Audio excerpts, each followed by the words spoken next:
जय माँ काली। मैं आप सभी का स्वागत करती हूँ एक और नई वीडियो के साथ। आज मैं बात करने वाली हूँ उत्तराखंड के लोक देवताओं में से एक देवता हरजू देवता की, कि कैसे उनका जन्म हुआ और कैसे वो आज न्यायकारी देवता के रूप में पूजे जाने लगे। मैं कम शब्दों में प्रयास करूंगी कि मैं आपको ये जानकारी दे सकूं। पौराणिक कथाओं के अनुसार कहा जाता है कि हरिद्वार में जब कुंभ का मेला लगा था, तो उस दौरान माता काली नारा भी वहां गंगा स्नान के लिए गई हुई थी। जब वे वहां गंगा स्नान करने लगी, तो उसी समय जो है सूर्य उदय हो गया और सूर्य की पहली किरण उनके शरीर में पहुंच गई, जिस कारण वो उसी क्षण वहीं पे गर्भवती हो गई। लेकिन जब मैया गर्भवती हुई तो उन्हें लगा कि उन्होंने कोई पाप कर दिया है और वो शर्म के कारण वहां से चली गई जंगलों की ओर। और जब वो जंगलों की ओर गई तो उन्हें गुरु गोरखनाथ जी की कुटिया दिखी, जहां पर गुरु गोरखनाथ जी साधना में बैठे हुए थे। तो वे देखती है कि जो उनके सामने धूनी है वो बुझ गई है और आसपास के जो फूल पौधे भी हैं वो सूख गए हैं। तो उन्होंने क्या किया, उनके जो सामने धूनी थी उसे जला दी और फूलों और पौधों पर पानी देकर उन्हें सींच दिया।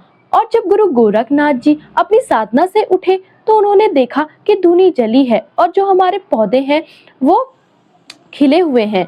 तो उन्होंने माता से बोला कि बोलो आपको क्या वरदान चाहिए। तो मैया ने बोला कि मुझे आप मृत्यु का जो है वरदान दे दीजिए, क्योंकि उन्होंने पाप किया है और वो सोचती थी कि वो गर्भवती है तो वो पाप है एक। लेकिन गुरु गोरखनाथ जी ने अपनी दिव्य शक्तियों से पता लगा लिया और उन्होंने बोला कि ये बालक कोई चमत्कारी बालक है और ये जो है बहुत शक्तिशाली बालक होगा और आगे चल के ये बहुत सारे चमत्कार दिखाएगा, इसीलिए आप इसको जन्म दो।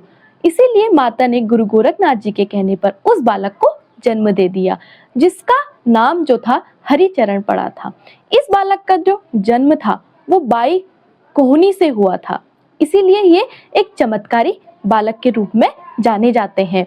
इनकी माता इनको प्रेम से हरू बोलती थी और आगे चलकर जो यही बालक था ये एक राजा के रूप में जो है जाना जाने लगा और एक न्यायकारी देवता के रूप में आज पूजा जाने लगे, क्योंकि कहा जाता है कि ये चंपावत में एक राजा के रूप में और आज देखो इन्हें जो है हमारे उत्तराखंड में देवता के रूप में पूजा जाता है। ये थी हमारी हरजू जी की एक छोटी सी गाथा, जो मैंने कम शब्दों में बयान करने की कोशिश की थी। ऐसे ही और जानकारी के लिए आप मेरे साथ बने रहिए।